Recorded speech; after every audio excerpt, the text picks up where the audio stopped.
Well, hi everybody, and today we're here in Brown City, Michigan. Today we're going to take a trip down memory lane. This is my life story, guys. This is where I grew up.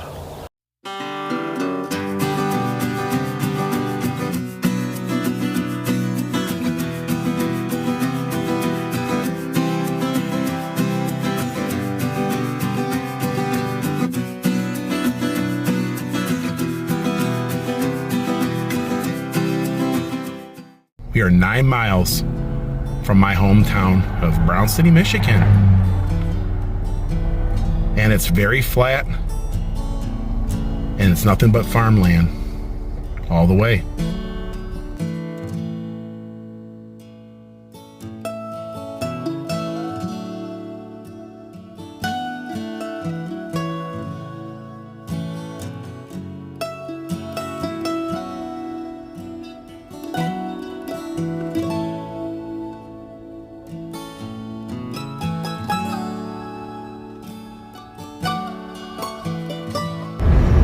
This here used to be our good friends, Mr. and Mrs. Grimes.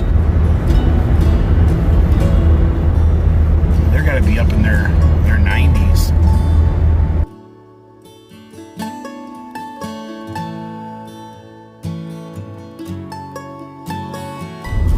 Well, life's a little slow out here in the country. You find yourself often behind tractors and farm implement. Sometimes our local Amish. So what I have planned today is I'm going to show you the house I grew up in. I'm going to show you these tree forts, which are actually on each side here. Then we're going to go into Brown City, my hometown, and I'm going to show you where I went to school in the town that I grew up in, which is very, very small, guys. Also, Brown City has got a few, every town out there has got a story. Every town has got something unique. And Brown City is one of those. They actually got a few things that they're known for. So, guys, let's come along with me and on this little adventure today in a very cold January Michigan day. Children at play. Well, I was one of those children at one time, and this here is, well, the road that I grew up on. It's just a dirt road, always been a dirt road. A lot of shenanigans growing up on this road. You knew everybody, everybody knew you. There was even a party line. The only phone in the area was a party line. I had to go across the street to the neighbors to use it. I think changes have happened since then, but I used to ride my bike up and down this road almost every single day. There's actually a trailer frame out in this field. One of my friends lived in that trailer for a few years. Brings back a lot of memories. This here is my friend's farm, Neil. We spent many hours out there. There used to be a trailer, used to sit dead center, and behind that was the house.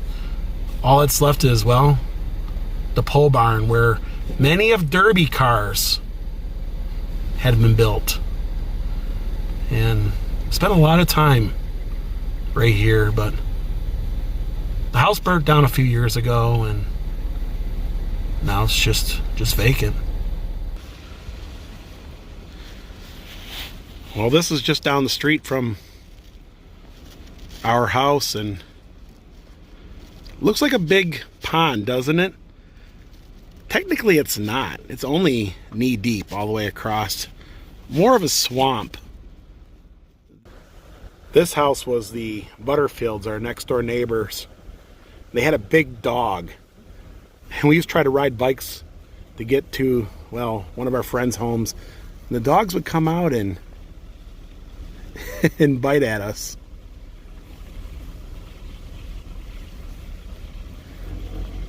That dog kind of reminded me of Sandlot with the dog. The dog was like 5 times bigger than what it really was, right? It was amazing. One of my dad's apple trees has actually got some some apples. We used to watch the deer come up and take apples during the winter months. Well, this is the house that I grew up in. Just that little ranch there, down this dirt road, out in the middle of nowhere. A lot of memories. I spent majority of my years there. My dad actually built this house. I remember sleeping in a camper while we were building it, just out in the driveway there.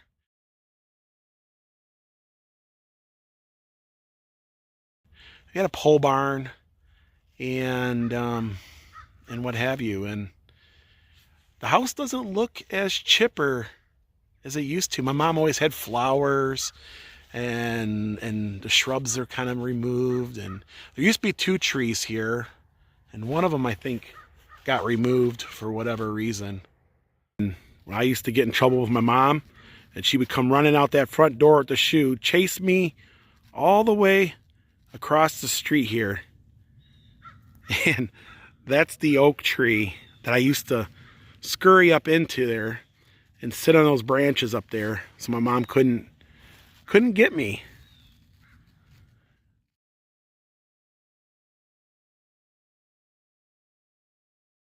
But I actually lived about 6 miles out of Brown City in this area called Goodland. Yes, Goodland. And of course, everything is gravel out here. There wasn't many homes when I grew up. Everybody knew everybody. Your friends, you couldn't pick or choose them because technically there was only about 10 or 12 of us all together. And so we all learned to get along and had a great time. I grew up in a era where there was no cell phones or anything like that. So we would do things like play in the streams, build forts, campfires, and when we got a little bit older, we got into derby cars and racing, and of course the neighborhood got real crazy back then. We would zoom our race cars up and down the road here. We had go-karts, mopeds, you know, things like that later on in life, but pretty much it was a simple life here. And I bond with some of the greatest friends I've ever had, and still friends today. Well, here's the ladder of one of the tree forts that we had in this big, huge oak here. Big, huge oak. And you could tell the ladder is, you know, it's still there. It's been there for what, 35 years, something like that. And then we had another tree fort. We had a bunch of tree forts, guys. We would like vacate them and then get more. I think there's another one over here. Let's go check it out. Oh, okay. Well, oh, there's part of it. So it's not up in the tree anymore. But I don't know if you can see that, but you can see the 2x4s there. That was part of our tree fort. Oh wow, there's some old carvings up in the trees. It's been years, but those are some of the carvings that my friends and I, and some of my friends were a little, used to have bad little mouths we did. Okay, we had bad little mouths when we were kids, guys. But yes, I don't know what this was all about. Of course, there's about 10 of us in this tree at any given time, plus any other neighborhood kids that come in after we did. But I do remember carving I Love Tracy. Okay, I don't remember who Tracy is. And then somebody with a someone with a bad mouth. But anyways, this is where one of our tree forts were. And we used to hang out, and I forgot that we carved names. And then right across the street here was one of our friends' tree forts. We had tree forts, actually, one there and one there and one there. And whenever the cliques would get mad at each other, we had like someone's hang out in that tree and someone hang out in this tree, and then the other ones would hang out in this tree, and we would probably yell things at each other, and they probably weren't very nice, but you can see that, yeah, Dawn's laughing. But that's one of the, it's partially still there. You just have a roof and a window and all kinds of stuff there. So a lot of folks will ask me, Will, you grew up here, you spent your whole life here in Michigan. Why did you move to Tennessee? How'd you get there? Well, Tennessee goes back a long time ago, back to my grandparents. My grandparents would visit the Great Smoky Mountains on a couple times a year from Michigan. And my mom as a little girl would go and things like that. And then my parents got married, and they had their honeymoon in Gatlinburg, and I'm a honeymoon baby. So I always like to think that, you know, there's something about the reason why I love the Great Smoky Mountains so much. And so we started visiting Smoky Mountains 3-4 times a year. We would go to Smoky Mountains growing up and just spent a lot of time in the Smoky Mountains, and I just always had just a passion for it. And of course, when I graduated, I did look at moving down to the Great Smoky Mountains out of school, but I didn't have the money. I didn't have anything. Got a job the day after I got out of high school at a local automotive parts factory. I actually worked my way up through plastic injection molding, and I became a shift supervisor, and I supervised a plant, and I saved every nickel and penny I had. Of course, I met Dawn, and we got married in the Great Smoky Mountains. When I grew up, there was no traffic out here, and since I filmed this video, there's a FedEx truck, tons of cars coming. So yes, go back to Gatlinburg. I had a passion for Gatlinburg and Pigeon Forge my whole life. I finally, you know, I met Dawn. We got married in Gatlinburg, and Dawn, as soon as I met Dawn, the first thing Dawn and I did was go to Gatlinburg. I had such a passion for it. I'm like, Dawn, we got to go to Pigeon Forge, Gatlinburg. I think you're going to love it. We got there. We hiked the mountain. Dawn actually hiked it in flip-flops. We were one of those. And, of course, she blew out her flip-flop, and I ended up wearing her blowing up, well, barefoot, give her my shoe. And, of course, we, you know, like I said, we got married in the Smoky Mountains, and at that time we started to really push for a house in the Smokies. By then my parents were already living in Tennessee and the Great Smoky Mountains because they had a passion too, obviously. And so I saved enough money, and we got all of our eggs in the basket, as I would say. It took us many years, guys. It took us probably I've been preparing for 20 years, and finally we got to a point where we could move to the Smoky Mountains and love every moment of it. A lot of folks say, hey, Will, do you miss your Michigan? Do you miss us? Yes, Michigan will always have a part of my heart, but I guess I was technically born in the Smokies, so and I don't know what it is, but the air and everything else. I do miss my friends that live here awful bad, but other than that, Michigan is a very beautiful state, but it's cold. I'm getting a dose of that again, and but there's something about the mountains. There's my buddy Vance's house there. I spent many of nights playing Dungeons and Dragons in that basement. Dungeons and Dragons, wow. And then up there on top of that hill, that was my friend Brian's home, and we used to play Army and War and everything else. You can't see it now, it's behind those trees, but I used to walk these ditches at least once a week looking for like beer bottles or pop cans, because Michigan had a 10-cent deposit. We would save up all of our cans and then head down to the little local store and get penny candies or old town soda, maybe a Faygo, what have you. And the road is always a mess. This road here just constantly filled full of chuck hose, and it hasn't changed much. Wow, this has changed dramatically. This here is Moffitt's Corners Party Store. I used to walk up here with my cans and switch them off with, you know, for candy or a drink. And now it's a Ben's Fuel Center. The old mailbox still says Moffitt's Corners Party Store. Well, there was not much to do out here, and this gas station was the only excitement that we had living out here. Of course, it had everything you needed in there, at least for me as a kid. Candy, drink. As you got older, of course, they had the fire water in there too.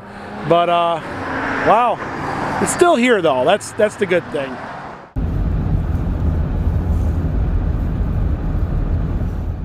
Well, it's hard to see, but there's actually an old windmill base, and at the very top there's actually a shotgun.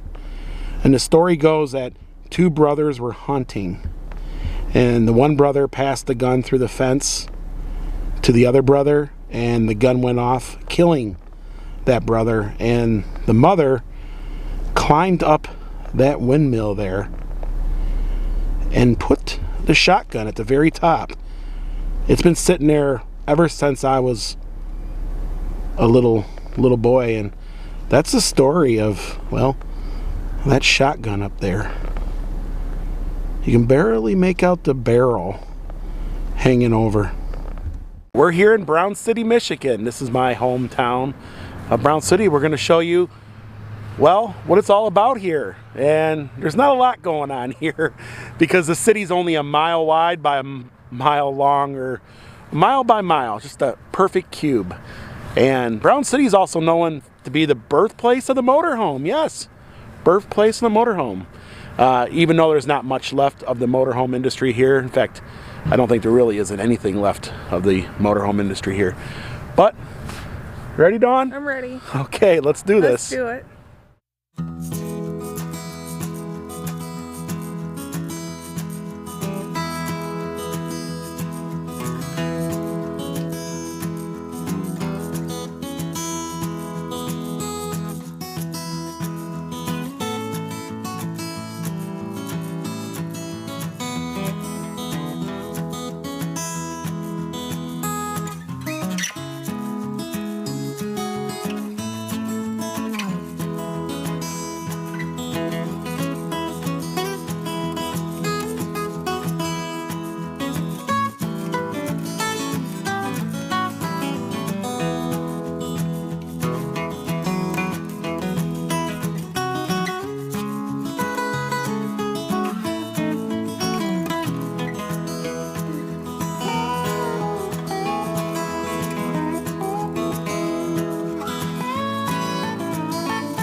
So behind me is Travco Motorhome Company. Well, not anymore, but back in the day it was. This is the birthplace of the motorhome here in Brown City.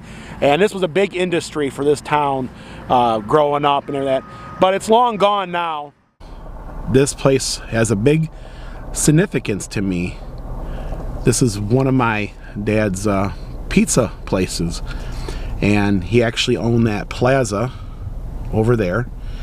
And of course, that was our pizza restaurant. Now it's called the Horseshoe Grill. Some things never change, and the patching of, well, the streets here are still continuing on today. Well, this here is my very first home. I purchased it when I was 19 years old. And I lived there until, well, just before we moved to Tennessee. I love the old home. It was built in, I think, 1932. Of course, it has a huge garage and a little garage off to the back there. And had a bonus room above the garage and had 4 bedrooms and everything else. And it brings back a lot of memories. I planted that maple, and the thing is huge now. Wow! I remember when that thing was a twig. But there's my old home. Well, we're walking downtown Brown City. Dawn, you remember taking the honey bear for walks? And yes. So what did you miss about Brown City the most? Not much, right? That's so rural. It's out in the middle of nowhere. Of course, this downtown has had its struggles like a lot of downtowns across America. And there's a lot of vacant buildings and what have you. And so yes, we're just reminiscing but there is some new things. Like they built a new bank on the corner that used to be a bowling alley and all kinds of stuff. And now there's a big, huge bank over there. What do you think, Dawn? It's the same. It hasn't changed It hasn't much. changed much, huh? Yeah.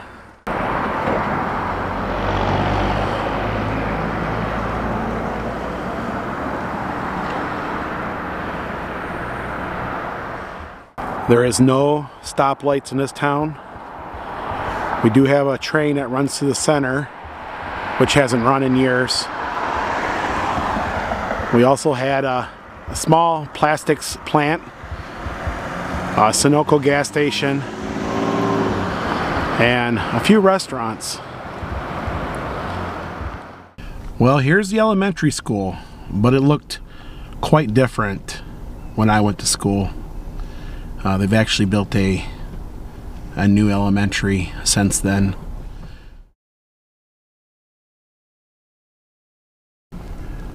Here's where I graduated from, Brown City High School. Of course, the high school hasn't changed really any at all. It looked the same way as it did when I grew up. I graduated from a class of about 70 students, which is usually a pretty big class at this school. Yes, we were home of the Green Devils, which is ironic that we have like 14 churches in town, but we were the Green Devils. Firefighters World Trade Center 911 Memorial. Well, Brown City actually is a home of a piece of the World Trade Center. As you can see how thick that beam was. I mean, it's huge, guys. You can see it sheared off. But what happened was there was like 12 of these pieces that they gave to, well, different fire departments across the country. And Brown City is actually home to, well, a pretty large piece of the World Trade Center. And this here is just, it's just a reminder of the terrible things that happened on September 11th. You can actually see the concrete from the Trade Center. This was here on the day that the planes crashed into, well, the World Trade Center. When the town got this, it was quite a unique scenario. A little town of Brown City with about 1,300 people living in it. Actually got probably one of the most historic moments in American history. You can actually see a little yellow paint, not sure, in this twisted rebar. Look at the twisted rebar. 343 firefighters lost their lives. Heroic folks that went into a building that was literally on fire and collapsing. Whenever I tell anybody to come to Brown City, I tell them, make sure you stop off and see this piece of, well, American history and a memorial to all those firefighters that gave everything just to help someone in need.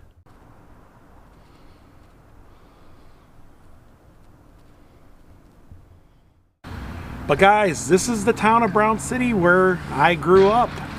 I spent the majority of my life here, and there's a lot of great memories. And Dawn, you spent quite a long time after we got married here and stuff. Yep. And it's a quaint little town, just nestled right out in the middle of the thumb. Well guys, that's gonna do it from here in Brown City, Michigan, well, where I was raised. And if you like this vlog, give it a thumbs up.